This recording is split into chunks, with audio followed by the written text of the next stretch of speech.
Bom dia, boa tarde, boa noite. Estamos aqui mais uma vez para estudarmos a 11ª lição, Época de Ouro de Israel. Faltam apenas 2 semanas para terminarmos a lição desse trimestre, a realidade na Bíblia. E logo mais teremos uma nova lição. Antes de iniciarmos, eu vou pedir para a Luísa fazer uma oração para nós. Muito obrigada por esse sábado. Nos abençoe com mais uma lição. Em nome de Jesus, amém. Amém. Já que eu comecei por você, você pode se apresentar? Luísa, quantos anos, quantas participações? Meu nome é Luísa, tenho 15 anos e não sei quantas participações, porque já foram muitas. Ah, que bom! Uma adolescente valorosa e de Jesus. Do lado de cá, o seu nome, por favor? Samuel Soares. Samuel, quantos anos o senhor tem? Só 15. É? E você? Matheus Reis, 16 anos. 16 anos. A senhorita? Clara, 13. Oi? Oi? Jean Lucas, 15 anos. Jean Lucas. Estamos aqui com os nossos valorosos adolescentes para o estudo de mais uma lição, Época de Ouro. Mateus, é a sua lição? Não é minha Mas lição, pode não. pegar ele emprestado, por favor, tá. e ler o verso para a gente? Obrigado. Segundo Samuel, capítulo 7, versículo 16. Sua casa e seu reino continuarão para sempre diante de mim, e seu trono será estabelecido para sempre. Segundo Samuel 7,16.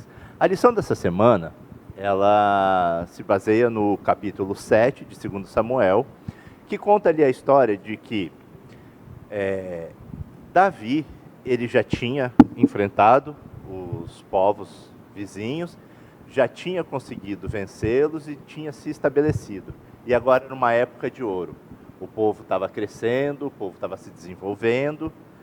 E conta-nos a história que certa vez estava Davi no seu palácio e ele estava contemplando a cidade de Jerusalém, né, que ele tinha instituído como capital. Ele tinha passado a capital do reino de Israel para Jerusalém. E naquele momento deu um start nele, ele falou assim: olha, eu estou aqui no meu palácio, bonitão, tranquilo, mas a arca de Deus não tem uma casa. Eu preciso construir uma casa. E qual é o profeta que ele vai perguntar se ele deveria construir uma casa? Alguém lembra o nome do profeta? Natã.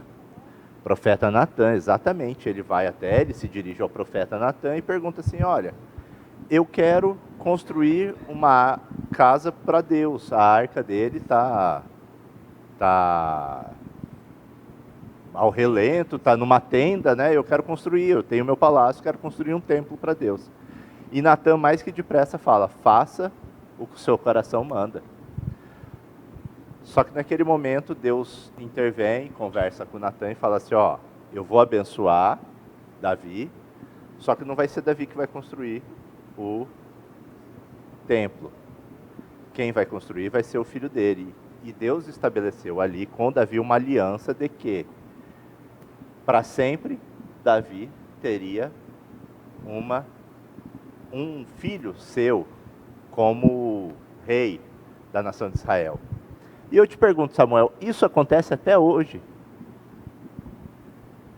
Acho que sim, né? Até hoje tem um rei em Israel que é da descendência de Davi? Não tem não. É ou não é? O que você acha, Jean? Não, Não? E você, Mateus? acho que não. Tem não mesmo. E você, dona Clara? Não. Não. Jesus, ele veio da descendência de quem? De... Rabi. De Davi. É óbvio, né? É muito engraçado a descendência de Davi, Samuel. Você lembra que o que Jesus é? Jesus é o rei que vai ser eterno sobre Israel. Então a promessa foi cumprida em Jesus. É claro que a gente não tem um Estado de Israel no molde do que tinha lá no passado. Tá muito engraçado. Bom, mas enfim, vou retomando os nossos pensamentos.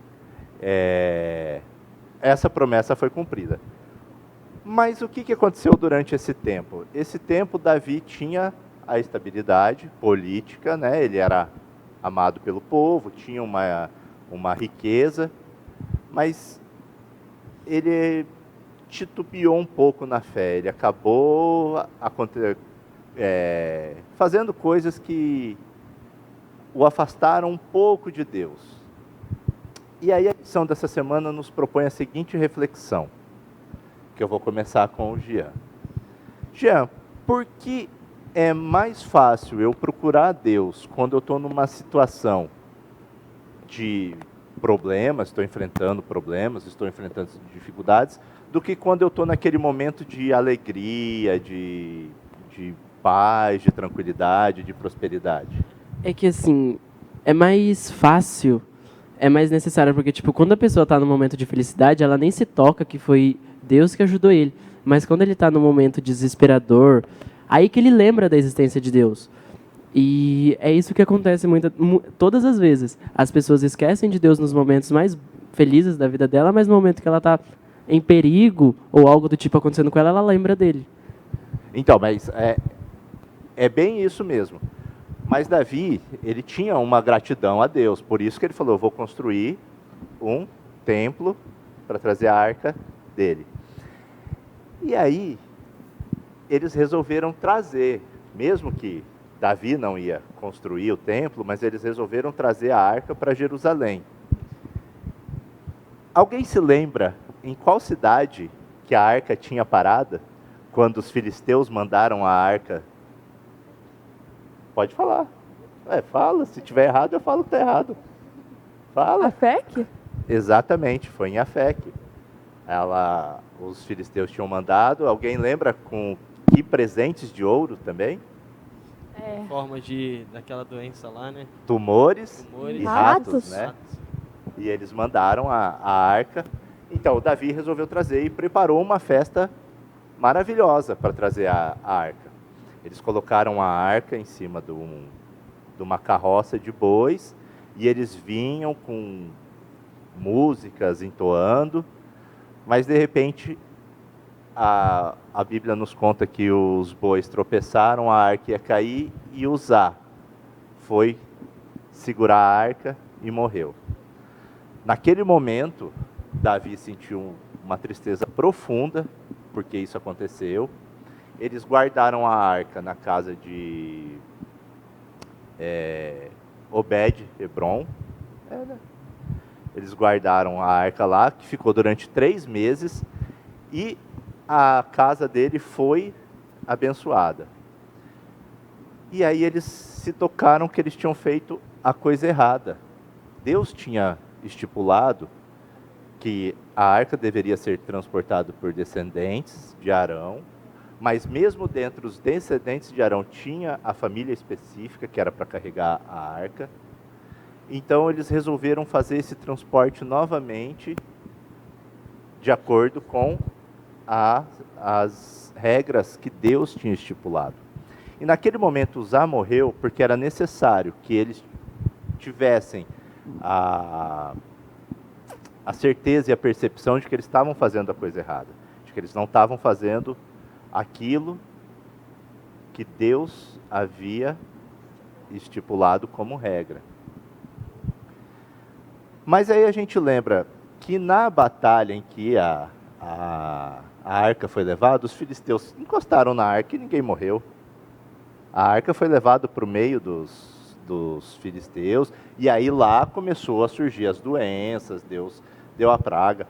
Por que com Uzá Deus matou? É porque eles sabiam como era a forma que tinha que carregar e eles não fizeram, eles copiaram o jeito que os filisteus fizeram. Então Deus naquele momento precisava trazer à mente deles toda a reverência que tinha que ser tratado a arca. Mas os filisteus puderam porque Deus ignora o tempo de ignorância. Os filisteus não sabiam da lei de Arão. Exatamente, eles não sabiam, então Deus não levou em consideração, e até mesmo para que o povo dos filisteus soubessem que a arca em si ali não era um amuleto, né? Levou lá e aí foi produzido toda aquelas doenças e todo aquele castigo que Deus mandou para que o povo visse que eles tinham que Deus era um Deus verdadeiro. O alcance foi muito maior do que uns simples soldados que iam carregar ali. Então Deus se mostrou para aquele povo. E aí Davi, voltando, carrega novamente a arca. Aí sim ele carrega da maneira certa, ele tira as vestes reais, se veste de pano de saco, para mostrar o quê? A humildade de que ele estava na presença de Deus. E eles carregam da forma correta. Então, a Clara está falando da questão dos instrumentos. A primeira vez que foi carregado, a Bíblia cita harpas, símbolos, tamborins e chocalhos.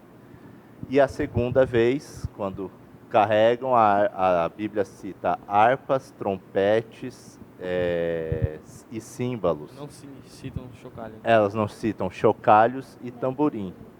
Há uma aligerada percepção, a gente pode levar a conclusão, nos leva à conclusão de que há momentos em que a reverência é maior, porque estamos diante da presença de Deus, do que em alguns outros momentos, que estamos na presença de Deus, mas sempre estamos, né? Mas há um momento do culto de adoração em que Deus se faz presente, é aquele momento em que a gente está ali nas tarefas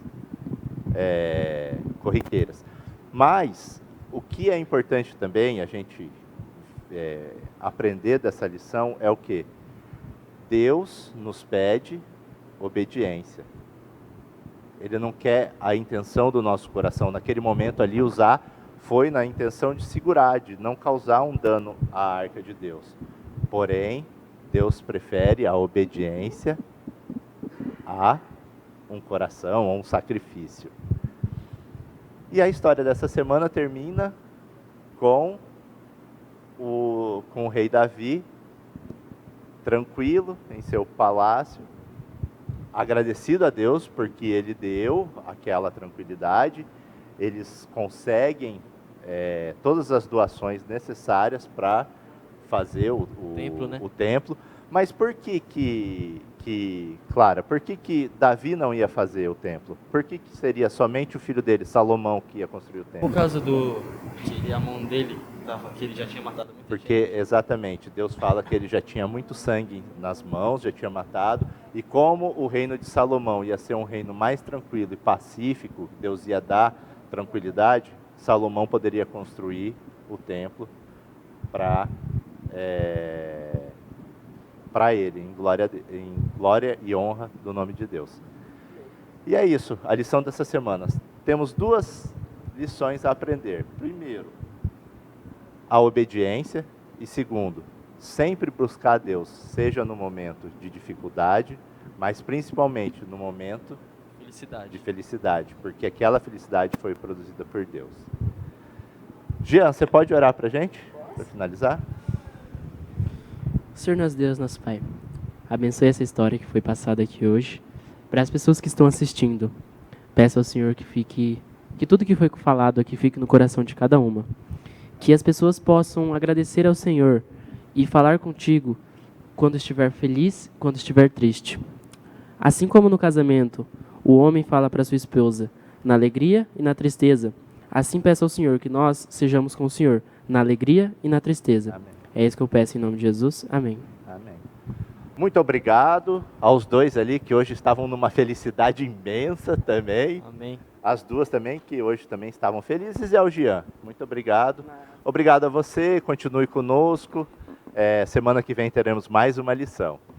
Uma boa noite, uma boa tarde e um ótimo dia para você.